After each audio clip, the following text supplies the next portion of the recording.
दोस्तों शायद आज की वीडियो देखकर आपको रोना आ जाएगा। ये जो स्क्रीन पे अभी आप शख्स देख रहे हैं ये कोई और नहीं बल्कि जम्मू कश्मीर से ताल्लुक़ रखने वाले एक पीएचडी स्कॉलर है और इन्होंने हायर एजुकेशन में यानी कॉलेज लेवल पे इन्होंने तकरीबन 12 से 13 साल तक जो है अपनी सर्विस दी है, लेकिन आज ये बेरोजगार हैं, अनएम्प्लॉयड है। अब इन्होंने एक ठेला खोला है जिसमें ये ड्राई फ्रूट और चने या फिर सत्तू वगैरह बेच रहे हैं। दोस्तों मैं आपको ये वीडियो दिखाने वाला हूं और इन्होंने क्या कुछ कहा अपने बारे में वो मैं आपको आगे दिखाना चाहूंगा, लेकिन उससे पहले मैं आपसे ये जरूर रिक्वेस्ट करना चाहूंगा कि आप इस वीडियो को ज्यादा से ज्यादा शेयर करें ताकि गवर्नमेंट को पता चले कि हमारे जो पढ़े लिखे नौजवान हैं जिन्होंने पीएचडी की है, नेट किया है, जेआरएफ किया है, सेट किया है, आज उनकी हालत क्या बनी हुई है, रोजगार कहां पे है। तो जितना हो सके इस वीडियो को शेयर करें अपने दोस्तों के साथ, फेसबुक पे, व्हाट्सएप पे, हर तरह के जो हमारे पास सोशल मीडिया प्लेटफॉर्म्स हैं उन पे इस वीडियो को ज्यादा से ज्यादा शेयर करें। पहले आप ये वीडियो देखें, उसके बाद हम आपसे लास्ट में फिर से बात करेंगे। आज का लाइव बहुत ही हार्ट रैचिंग है। 12 साल हायर एजुकेशन में देके आज जो है ये लोग 2 पीएचडी स्कॉलर सोत कन ड्राई फ्रूट कन तो यह स्टॉल कर हॉस्पिटल रोडस पर खड़ा शुपियन किस हॉस्पिटल रोडस पर वनकस आप देख सकते हैं कि डॉक्टर मंजूर हसन जिन्होंने डॉक्टरेट किया हुआ है, डबल पीजी है, नेट है, सेट है, डबल बीएड किया हुआ है और हायर एजुकेशन में 12 साल रहे हैं। किन मुसीबतों का सामना इनको करना पड़ा इन्हीं से जानते हैं। फिलहाल आप देख सकते हैं कि इन्होंने यहाँ पे एक स्टॉल खड़ा किया है जिसमें ये सत्तू के साथ साथ जिसे सोच खवन चाय करो सोच खवन चाय से ड्राई फ्रूट एस्टैब्लिश कोर्मुत तो ये करो कत तुम वो government of higher education identity card वो आइडेंटिटी कार्ड हो चारों है ब्रो पान कि आइडेंटिटी कार्डस पे वो government of Jammu and Kashmir department of higher education identity card doctor Manzoor Hasan lecturer political science यमो डॉक्टरेट कोर्मुत पॉलिटिकल साइंस मज यानी पीएचडी कोर्मुत पॉलिटिकल साइंस में। अलमिया की बात यह है कि इन्होंने मतलब जो सपने देखे थे, जो वादे इनको दिए गए थे वो पूरे नहीं हुए। डॉक्टर साहब पहले तो हम आपको सल्यूट भी करते हैं क्योंकि आपने वो उम्मीद नहीं छोड़ी, हिम्मत नहीं हारी। सपने कुछ बुने होंगे, सपने कुछ देखे होंगे आपने, उन सपनों के बारे में आपसे पहले जानना चाहेंगे और उसके बाद जो है आपसे जानना चाहेंगे कि आपकी सर्विस कितनी रही है हायर एजुकेशन में। मेरी जो हायर एजुकेशन 2011 से लेके 2022 तक 12-13 साल मैंने गवर्नमेंट डिग्री कॉलेज में मैंने काम किया है। डिफरेंट गवर्नमेंट डिग्री कॉलेज में हमें बहुत सारी चीज़ें झेलने पड़े इस दौरान।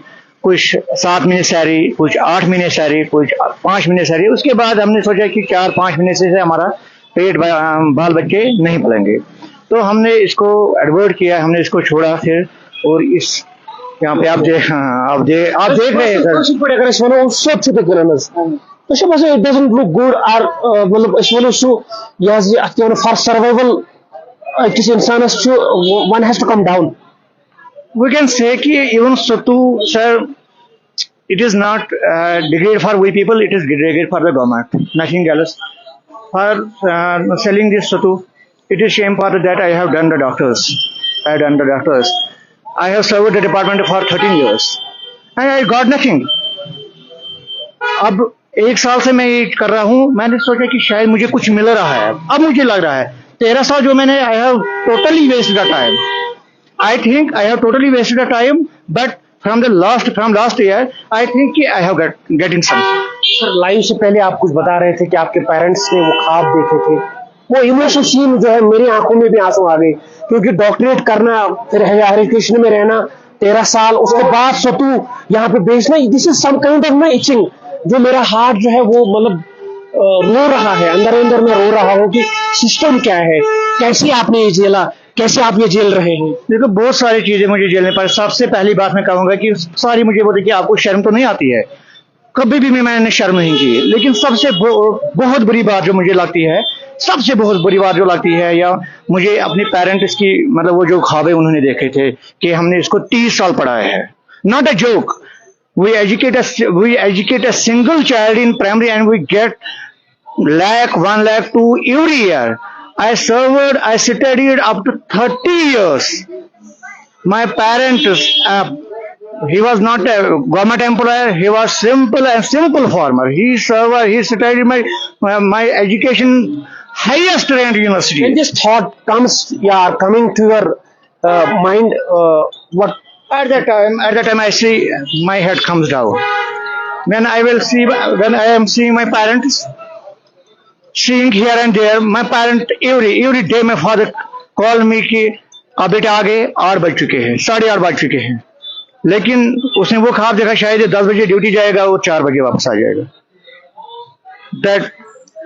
That teaches me nothing else.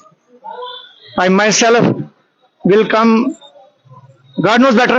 What will be the future for? आपकी आंखों में आंसू आ रहे हैं, मेरी आंखों में भी आंसू आ रहे हैं, क्योंकि सही बात है, मैं भी पढ़ा लिखा हूँ, मैंने भी डबल पीजी किया हुआ है, बीएड किया हुआ है, दर बदर की ठोकरें खा रहा हूँ आज भी. अल्लाह ताला का शुक्र है, इसमें कोई शक ही नहीं है. लेकिन आपको देख के पापा की कसम मुझे रोना आ रहा है, क्योंकि मतलब एक सिस्टम नहीं है. आपके पास जो दूसरे डॉक्टर साहब बैठे हुए हैं, उन्होंने भी पीएचडी किया हुआ है. I have no words to express my feelings of my father. मेरे कजिन भी है, वो उन्होंने भी नेट किया हुआ, 10 साल वो हायर एजुकेशन में रहे हैं. अभी वो कमेंट्री कर रहे हैं, मुझे मेरा कलेजा फटने को आता है जब वो कमेंट्री करते, क्योंकि सिस्टम नहीं है. आपके उनकी जो पेरेंट्स है, You will see so many scholars who are sitting idle at their home without earning a single money. They have also qualified the PhD, they have also qualified NET, GATE, other things, but they got nothing. Even a handicapped gets 1,000 to 2,000 from a government, but a scholar doesn't get even 5,000 from a government school gives only 3,000, and a scholar cannot, with 2 children or 3 children, he cannot survive his life. मैं घर से ही start करता हूँ. उनका नाम इकबाल करके, मोहम्मद इकबाल करके, वो मेरे कजिन है. हायर एजुकेशन में वो 10 साल दे चुके हैं इस्लामिक स्टडीज में. तो लेकिन आज वो कमेंट्री कर रहे हैं, मेरा कलेजा जो है फट रहा है आपको देख के, डॉक्टर मंजूर साहब को देख के, इकबाल साहब को देख के. उन्होंने नेट किया हुआ है, बीएड किया हुआ है, पीजी किया हुआ है, इस्लामिक स्टडीज के वो कॉलेज लेक्चरर रहे हैं. तो मतलब एक सिस्टम नहीं है. आप देख सकते हैं कि आपके फादर जो है आपको रोज कॉल करते हैं कि नहीं 8 बजे. My daughter calls me, Papa, will you not wear the pack? I never told him that I am selling. Each and every day he said, I will escort with you to the shop. But I never tell him that I am selling these items on the radar, on the pottery. But I am doing only for to survive my children and for my life, nothing else. Some kind of itching. My heart is breaking. After I saw you people are selling some dry fruit and this sattu on a pottery. Here you have established pottery. And my cousin, I'm talking about him again and again. He is suffering from mental depression. Are you suffering from same as it doesn't look good that the scholars are selling dry fruits on a pottery and you have established potteries, somebody is selling sattu, having PhD, having doctorate degrees. Sir, those customers who came here to buy something, they are imagining that these are the factory men, nothing else. And they treat us because it is not their mistake. They are only saying that maybe here level is up to the higher secondary, or if he knows some people who are very higher educated, and we tell him that we have also completed our doctors. So their head comes down, nothing else. But I was here, I was observing some customers were coming and उन्होंने तिमो सोत तुलन पतेश करन तिमो सोत इसको पतेश करन पत्थर. That moment was very frightened even. I must say very frightened. मुझे खौफ हुआ कि मतलब मैं पहले ऐसा साथ गसा यम साथ कस्टमर ऐसे वन योतन तो पता है सोने तो ऐसे डॉक्टरेट करित तो मैं साइस पाई पता है सोने कहाँ चीज थोड़ा आई जीवन इसको करित. तो आपके दिल पे क्या गुजरती होगी. मैं इवन यहाँ पे 5 मिनट बैठा तो मैं मतलब फूल ही नहीं समा रहा हूँ. मेरी आंखों से जो है वो आंसू नहीं रुक रहे. आप पे क्या बीती होगी.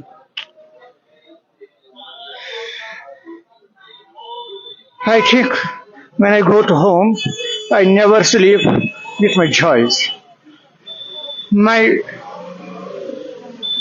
मेरा आराम जो आता है या तो मुझे वो चीज सोच के आता है. Never I will see that मैं अब जा रहा हूँ बिस्तर में सोने के लिए. मेरी जब नींद पड़ती है वो किसी गम में पड़ती है. उसी गम की वजह से मेरी आंसू जो है, मेरी जो आंखें बंद हो जाती है. सुबह खुलते ही फिर से स्टार्ट करना पड़ता है. ये माजरा जो है कस्टमर की कोई गलती नहीं है कि 12 साल 13 साल एज अ लेक्चरर रहा मैं. बहुत सारे सर्टिफिकेट्स मुझे मिले, बहुत सारे अवार्ड, यूनिवर्सिटी के पेपर्स, यूनिवर्सिटी इवन मैंने पीजी तक पढ़ाया है. 17 साल से मैं इग्नू का दिल्ली से मैं एज ए काउंसलर रहा हूँ. अप्रूव्ड काउंसलर दिल्ली ने मुझे दिया है, इग्नू काउंसलर 17 साल तक. आज भी कभी कभी जाता हूँ पढ़ाने के लिए, कभी शौक से. लेकिन मुझे लगता है अब शायद जो मेरी लाइफ थी कि इसी को सेल करने में मुझे लगता है बहुत अच्छा है. हम आपको मैं जैसे सल्यूट भी करते हैं क्योंकि आप जैसे नौजवान, आप जैसे होनहार डॉक्टरेट करके ये पटरी आपने एस्टेब्लिश की है. आप उन लोगों के लिए जो है राह है, आप उन लोगों के लिए मिसाल है जो लोग घर में बैठे हुए हैं, जो लोग ज़हनी तवाज़ुन का शिकार हो रहे हैं.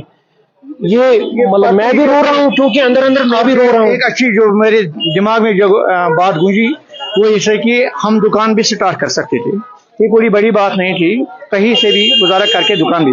लेकिन हम दोनों मतलब जो हमारे मेरे साथी है, मतलब उसका सिक्का चलता था अनंतनाग में, उसका सिक्का चलता था ये डॉक्टर मसूद के नाम से. लेकिन हमने पटरी इसीलिए स्टार्ट की क्योंकि जो यंग यूथ है उनको पता चले, बहुत पता कि इन्होंने कहां से, हमने जमीन से न कि जमीन पे, जमीन के नीचे से हमने स्टार्ट किया ताकि उनको कोई शर्म ना आए, उनको कोई शर्म ना आए कि इन्होंने अगर हमने यहां से स्टार्ट किया तो वो भी कम से कम इसे अगर ऊपर ही लेवल से स्टार्ट करें तो उनको भी मतलब उनके लिए एक सबक है कि अगर इन्होंने कि इतने नीचे से स्टार्ट किया है तो उनके लिए भी ये एक सबक आमूज होगा कि 2 डॉक्टरेट होके इन्होंने एक पटरी से स्टार्ट किया है. तो हमें भी कोई शर्म नहीं है. कुछ मतलब मैंने बहुत सारे अपने कोलीग्स देखे हैं जो मतलब डिप्रेशन, रात को दवाई खाते हैं, सुबह नींद आती है. इवन मैंने अल्लाह कसम कह रहा हूँ कि मैंने 2-4 ऐसे भी कोलीग्स है मेरे जिनकी भी ये बाउच की, क्योंकि आप कल तक कॉन्ट्रैक्चुअल थे, कल तक लेक्चर थे, आज आप ये हो, आज पैसे कहाँ हैं. मतलब घर गुजारने के लिए जरूरी नेसेसरी है. जब तक मैं 100 रुपये ना कमाऊंगा अपने बच्चों को क्या देना. मेरे 2 डॉटर्स हैं, मम्मी है, पापा है, यंग ब्रदर है, मैं हूँ.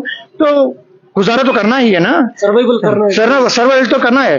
अब मुझे एक ही शिकवा जो है वो गवर्नमेंट से ये है कि 13 साल तक जब हम लेक्चरर थे, 13 साल तक जब हमने डिपार्टमेंट को सर्व किया है, आपने सारे स्टेटस को देखे होंगे कि इवन JNK में भी जो बिल्कुल अनपढ़ लोग थे 90s की बात देखेगा, उनको परमानेंट कर दिए गए थे 7 सालों के बाद.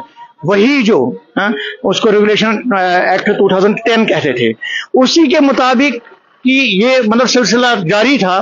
अब कुछ 20 साल, आज सुबह सवारी मैंने अनंतनाग से एक न्यूज देखी, हमारे बहुत मशहूर कुलीग थे यूसुफ साहब, डॉक्टर यूसुफ साहब सोशियोलॉजी से, उनका हार्ट अटैक हुआ आज सुबह सवेरे 7 बजे. मसला यही है, मैं फोन सुबह से देख रहा हूँ कि उसकी शक्ल देख के मैं सोच रहा हूँ मैं तो ठीक हूँ, अब इसी से गुजारा करूंगा.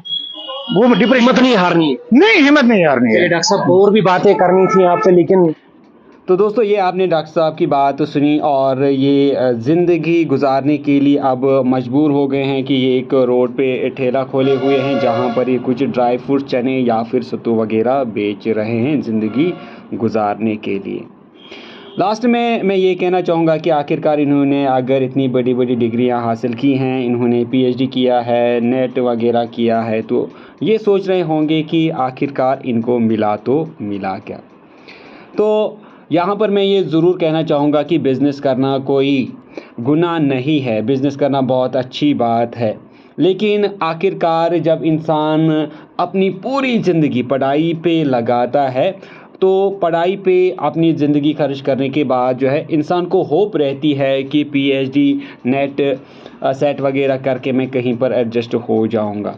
और अगर उसके बाद भी वो नहीं होता है तो कहीं ना कहीं इंसान के हाथ जो है वो मायूसी आती है.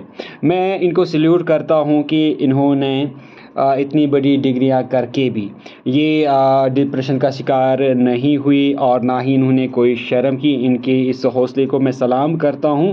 और ये इस तरह रोड पे जो है अभी अपना गुजारा जो है कर रहे हैं। एक छोटा मोटा बिज़नेस इन्होंने खोला है। इनफैक्ट ये उन बच्चों के लिए मिसाल हैं जो डिप्रेशन का शिकार होते हैं या पढ़ाई करके ये सोचते हैं कि अब अगर मुझे नौकरी नहीं मिली तो मुझे ज़िंदगी का खात्मा करना चाहिए। तो उन सभी के लिए एक मिसाल हैं। ये अब जो है नए सिरे से अब इन्होंने अपनी ज़िंदगी जो है वो स्टार्ट की है। लेकिन एक बार गवर्नमेंट को सोचना ज़रूर चाहिए कि अगर हमारे पास इतने पढ़े लिखे नौजवान हैं तो उनकी रोज़गार के लिए उनको स्टेप जो है वो ज़रूर उठाना चाहिए। या फिर हमें स्कूल लेवल से ही बच्चों को तैयार करना चाहिए कि आगे जाके आपको गवर्नमेंट जॉब ही नहीं मिलनी बल्कि आपको अपना बिज़नेस जो है वो स्टैंड करना होगा, खड़ा करना होगा। और उसके लिए गवर्नमेंट को चाहिए कि वो 6, 7, 8 स्टैंडर्ड से ही बच्चों को बिज़नेस की जो तालीमात हैं, बिज़नेस स्टडीज़ वगैरह का के जो सब्जेक्ट्स हैं उनको वो पढ़ाएँ करें ताकि बच्चे बिज़नेस की अहमियत बचपन से ही सीखें। हम बच्चों को पहले से ही गवर्नमेंट जॉब की जो दिमाग में उनको कंसेप्ट डालते हैं कि आप जो है आप बड़े होके पढ़े लिख के बड़े बड़े ऑफिसर बनेंगे, लेकिन आखिरकार फिर वो जब वो नहीं बनते तो उनकी जो उम्मीदें हैं वो टूट जाती है। तो गवर्नमेंट को चाहिए कि बच्चों का जो ब्रेन है उसको थोड़ा सा हमें वॉश करने की ज़रूरत है। गवर्नमेंट जॉब का जो कंसेप्ट हमारे बच्चों के जहनों में है वो कहीं ना कहीं जो है उसको थोड़ा बहुत चेंज करने की ज़रूरत है। ये वो तभी होगा जब हम बच्चों को 6, 7 से ही, क्योंकि आज बच्चे जो हैं वो 6, 7 से ही काफ़ी होशियार होते हैं और अपने फ्यूचर के बारे में सोचते हैं कि हमें आगे जाके क्या करना है। तो इसीलिए अगर हम पहले से ही बच्चों को तालीम देंगे, बिज़नेस के बारे में बिज़नेस स्टडीज़ पढ़ाएंगे या इस तरह के बहुत सारे सब्जेक्ट्स होते हैं वो पढ़ाएंगे ताकि बच्चे बिज़नेस की अहमियत पहले से ही समझे और अपना गोल जो है वो चेंज करने की कोशिश करें, ताकि फिर ज़िंदगी में अगर ये नौबत उन पे आती है तो वो कहीं मायूस ना हो जाए। तो मिलते हैं दोस्तों आपसे एक नेक्स्ट वीडियो में, तब तक के लिए टेक केयर।